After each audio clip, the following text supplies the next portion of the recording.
व्यवस्थित हो जाए तो मैं बताऊं फिर।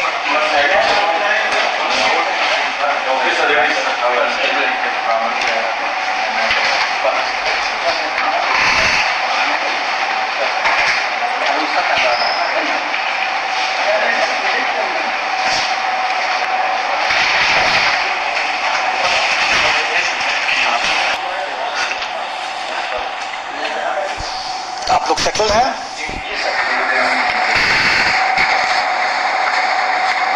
आज इस प्रेस कॉन्फ्रेंस में आप सब लोगों का स्वागत है। और आज का जो सबसे महत्वपूर्ण विषय है, आप सब समझ रहे हैं उस चीज को, वो है अध्यापक भर्ती परीक्षा को लेकर।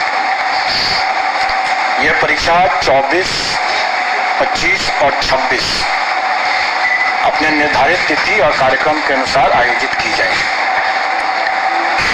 इसमें किसी को कोई संशय नहीं होना चाहिए। फिलहाल के हिसाब से वो अपने निर्धारित कार्यक्रम के हिसाब से ही वो आयोजित की जाएगी। जो भी अभ्यर्थी इसमें आवेदन दिए हैं वो सभी के सभी इसमें भाग लेने के लिए अधिकृत हैं, वो भाग ले सकते हैं। आप सब लोगों को जानकारी दे दूं कि हम लोग परीक्षा के स्टेज पर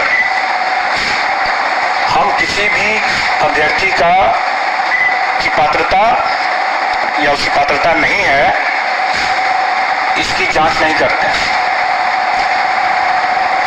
स्व घोषणा आधारित वो जो भी अपना तथ्य आवेदन में दिए हैं, हम उसको स्वीकार करते हैं और उसके हिसाब से हम उसे परीक्षा में भाग लेने के लिए अनुमति देते हैं, एडमिट कार्ड इशू करते हैं। और एक बार जब उनको एडमिट कार्ड इशू हो गया तो वो परीक्षा में भाग ले सकते हैं। और डॉक्यूमेंट वेरिफिकेशन का जब स्टेज आता है, उस समय हम चेक करते हैं कि वो जो दावा किए हैं कि वो योग्य हैं, पात्र हैं, उसके बारे में उनके डॉक्यूमेंट वेरिफिकेशन के समय में हम चेक करते हैं। अब यहाँ पर आप लोग जरूर पूछेंगे और सब लोगों को ये संशय है कि बीएड वालों के केस में स्पष्ट कुछ होना चाहिए कि स्थिति क्या है।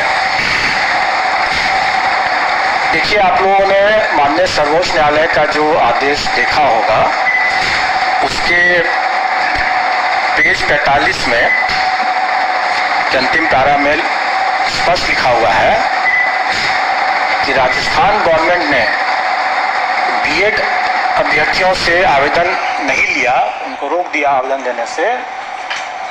ये गलत हुआ, क्योंकि उस समय एनसीटीई का जो गाइडलाइन था वो प्रभावी था, और जब तक गाइडलाइन प्रभावी है तब तक उसको मानना राज्य सरकार को था। और इस दृष्टिकोण से माननीय उच्च न्यायालय राजस्थान हाईकोर्ट और माननीय सर्वोच्च न्यायालय ने दोनों ने ये कहा कि राजस्थान गवर्नमेंट ने ये गलत किया, उनको आवेदन लेना चाहिए था बीएड अभ्यर्थियों से भी।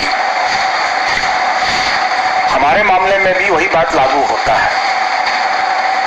जिस समय हम लोगों ने आवेदन आमंत्रित किया, उस समय ये बीएड अभ्यर्थी पात्र थे, योग्य थे, और इसलिए उनको आवेदन आमंत्रित करने का मौका दिया गया और उन्होंने आवेदन दिया भी। उसी में आगे माननीय सर्वोच्च न्यायालय ने यह भी आदेश दिया है कि ये एक एस्टैब्लिश प्रैक्टिस है, सेट प्रिंसिपल्स ऑफ लॉ है, कि कोई भी वैधानिक संस्था द्वारा कोई एक वैध विधिवत कोई एक आदेश निर्गत होता है तो वो तब तक प्रभावी होता है जब तक कि वो रद्द नहीं हो जाए किसी कोर्ट के आदेश से या किसी अन्यथा। तो इसका मतलब यह हुआ कि 11 तारीख के पहले वो आदेश प्रभावी था एनसीटी का, और उसमें जो भी अधिकार उस सर्कुलर के बेसिस पर जो भी अधिकार लोगों को मिला वो अधिकार सुरक्षित है, वो उसमें कोई रुकावट नहीं है। तो इसका मतलब यह हुआ कि जो लोग नौकरी पा लिए पहले से, उनकी नौकरी भी सुरक्षित है। जिन लोगों ने एग्जाम में अपीयर होने का अधिकार प्राप्त कर लिया, उनका वो अधिकार भी सुरक्षित है। तो इसका मतलब ये हुआ कि बीएड के अभ्यर्थी जो है वो बेशक एग्जाम में अपीयर हो सकते हैं, क्योंकि उनका ये अधिकार सुरक्षित हो चुका है। लेकिन यह अधिकार उनके सिर्फ एग्जाम में अपीयर होने का है, जो कि सुरक्षित है। उसके फल पर उनका अधिकार अभी नहीं बना है। परीक्षा फल के अधिकार के बारे में इसमें हमारे विज्ञापन में भी यह अंकित है कि कोई भी निर्णय एनसीटी के परामर्श से जो राज्य सरकार जो निर्णय करेगी वही मान्य होगा, क्योंकि हम लोग एनसीटी से गाइडेड होते हैं। और जैसा कि मैंने पहले बताया कि पेज 45 सुप्रीम कोर्ट के ऑर्डर के लाइट में कि राजस्थान सरकार को भी एनसीटी के आदेश को मानना चाहिए था, क्योंकि वो उस समय प्रभावी था, और हम लोग भी उसी को मानते हैं। और एनसीटी का गाइडलाइन जो भी रहेगा, राज्य सरकार का जो भी उस पर जो निर्णय होगा वही अंतिम निर्णय होगा, वही मान्य होगा। ये सबको मानना है। तो इसके संबंध में जब स्थिति आएगी कि परीक्षा फल के संबंध में कि उनकी पात्रता बनती है कि नहीं बनती है, इसके संबंध में जो भी निर्णय होगा वो उस समय उसके परीक्षा फल को प्रभावित करेगा। अब एक जैसा आप लोगों ने पाया ही होगा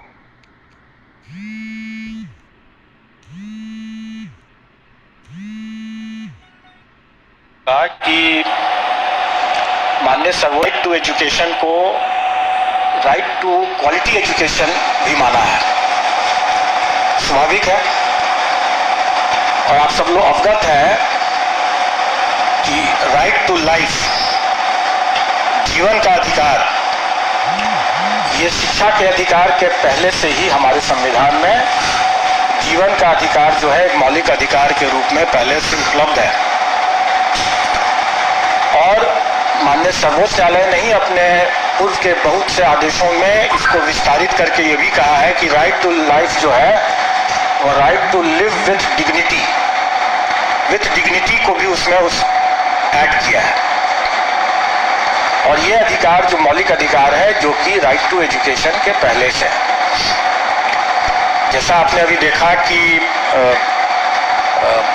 during the currency of the circular, मतलब जो जब तक एनसीटी का वो सर्कुलर वैलिड था तब तक जो अधिकार मिल गया कैंडिडेट्स को, वो अधिकार सुरक्षित होना चाहिए।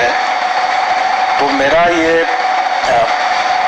व्यक्तिगत ओपिनियन है, अभिमत है कि जीवन का अधिकार जो उन्हें मिला कि हम बीएड करके ब्रिज कोर्स के रास्ते से हम अपने इस अधिकार का पालन कर पाएंगे, इसकी पूर्ति कर पाएंगे, अपना आजीविका अर्जित कर पाएंगे। ये अधिकार जो मुझे मिला, ये अधिकार वर्तमान में शायद उसका हनन हो जा रहा है। तो अगर कोई अभ्यर्थी,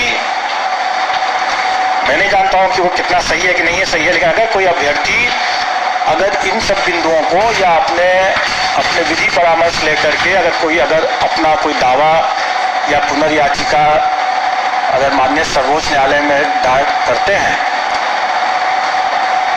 तो हमें उसके फलाफल के लिए प्रतीक्षा करना पड़ेगा, और उसके फलाफल से ही प्रभावित होगा उनका परीक्षा फल।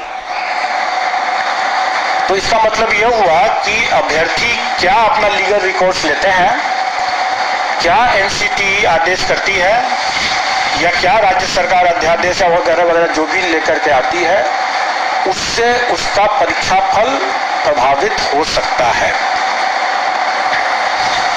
और हम उसका बिल्कुल अनुपालन करेंगे। अब तक ये प्रश्न आप लोगों के मन में जरूर उठता होगा कि जब इतना संशय है तो फिर अभी परीक्षा को क्यों नहीं टाल दिया जाए।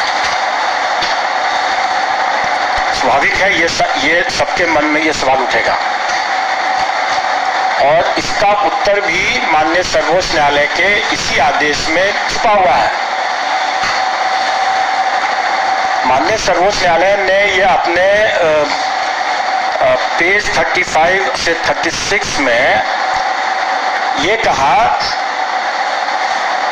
कि जब आपके पास में डिप्लोमाधारी पर्याप्त संख्या में उपलब्ध थे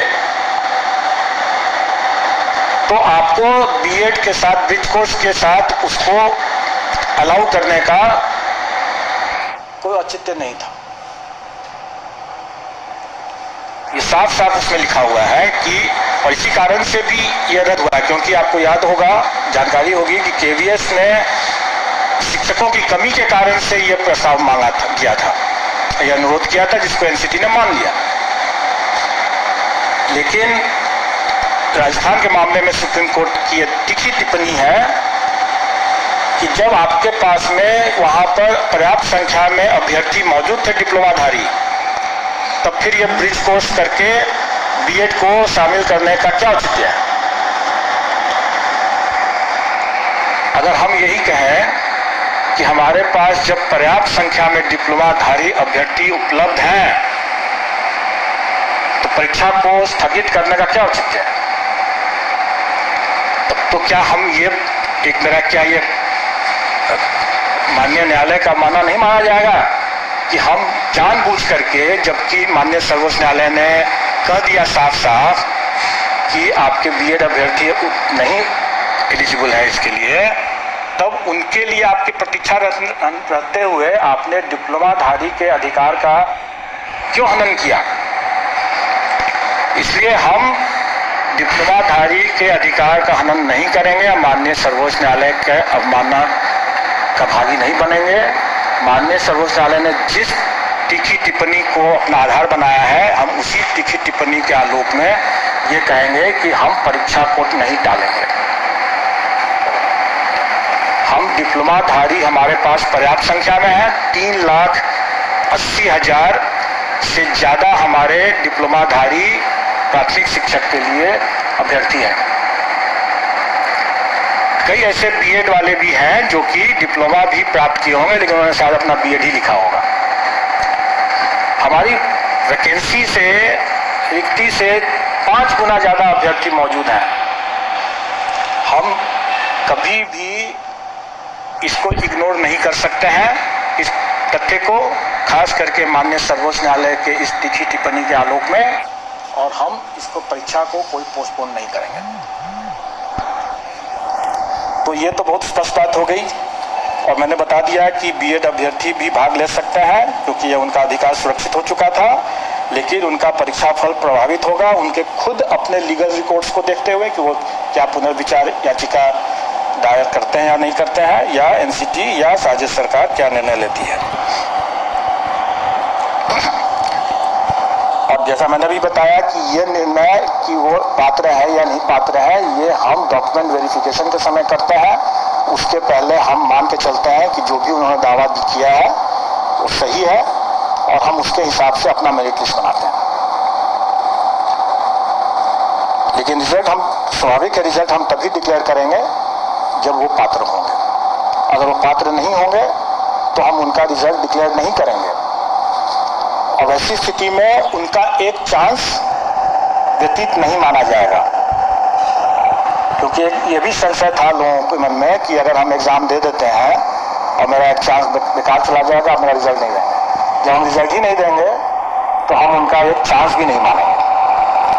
लेकिन ये तब की स्थिति में है जबकि उनको कोई संशय रहता है, जैसे मुझे भी अभी संशय है कि पात्र है कि नहीं है, या क्या वो लीगल रिकॉर्ड्स रखते हैं।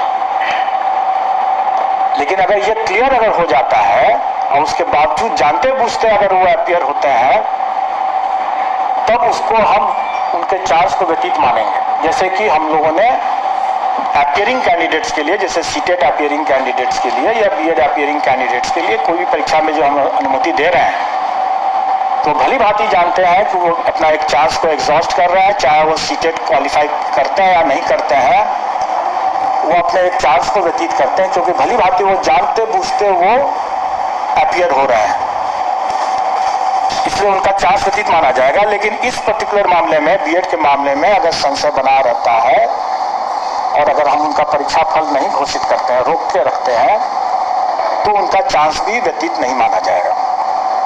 और उनका 3 चांस, हर परीक्षा के लिए 3 चांस सुरक्षित रहेगा। ये तो अब मैंने जो बता दिया, जो आए दिन लोग तरह तरह के अटकलबाजी लगाते हैं और एक तरह से जो अभ्यर्थियों के शुभ चिंतक हैं वो बेसिकली रक्षा में हत्या कर रहे हैं, क्योंकि जो उनका मन अगर विचलित है तो परीक्षा में कैसे पढ़ेंगे, स्वाभाविक है। आए दिन हम लोगों के पास में यह भी एक अनुरोध आते रहा है कि भाई ये पहली बार ये परीक्षा हो रही है, इसके क्वेश्चन के पैटर्न, इसके स्टैंडर्ड्स, इन सब चीज़ों का कोई पूर्वोदाहरण नहीं उपलब्ध है, तो हम तैयारी करने में थोड़ी कठिनाई हो रही है, इसलिए इसमें से नेगेटिव मार्किंग को हटा दिया गया। इस पर सरकार का भी अनुरोध है और कमीशन ने इस पर विचार करते हुए इस बार के लिए नेगेटिव मार्किंग को हटा दिया है। तो चूंकि हमारे क्वेश्चन पेपर्स पहले से मुद्रित हो चुके हैं, उसमें लिखा हुआ होगा कि नेगेटिव मार्किंग भी है, लेकिन अभी तक हम लोगों ने, चूंकि इसी उहापोह की स्थिति बनी हुई थी हमारे यहाँ भी कि इसमें नेगेटिव मार्किंग रखा जाए कि नहीं रखा जाए, इसलिए हमने अभी तक बताया भी नहीं था कि कितना नेगेटिव मार्किंग होगा। तो हमारे कमीशन ने विचारपूर्वक निर्णय लिया है कि नेगेटिव मार्किंग इस बार की परीक्षा में पूर्वोदाहरण या दृष्टांत नहीं बनने के शर्त पर इसको इस बार के लिए हटाया गया है, तो इस बार नेगेटिव मार्किंग नहीं रहेगा। दूसरा, इस बार हम लोगों ने परीक्षा के लिए कई व्यापक व्यवस्था किया है, कदाचार मुक्त परीक्षा हो सके, इसके लिए हम लोगों ने बहुत व्यापक व्यवस्था किया है, बायोमेट्रिक का भी, कैमरा का भी और ऑब्जर्वर्स का भी। आप सब लोग अवगत हैं कि 1 घंटा पहले परीक्षा कक्ष में प्रवेश बंद हो जाएगा। बहुत बार लोग इसको कंफ्यूज कर जाते हैं, लोग ये बोलते हैं कि 1 घंटा पहले सेंटर में पहुंचना है। नहीं, 1 घंटा पहले अगर आप सेंटर में पहुंचेंगे तो आप प्रवेश नहीं कर पाएंगे। आपको 1 घंटा से अधिक, मतलब कि 2.5 घंटा से लेकर के 1 घंटा पहले तक में आपको प्रवेश मिल सकता है। आपको उसी के हिसाब से वहां पहुंच जाना है और 1 घंटा पहले बंद हो जाएगा प्रवेश। और इस बार कैमरा भी लगा रहेगा, गेट पर भी, कक्ष में भी। तो इसलिए इसका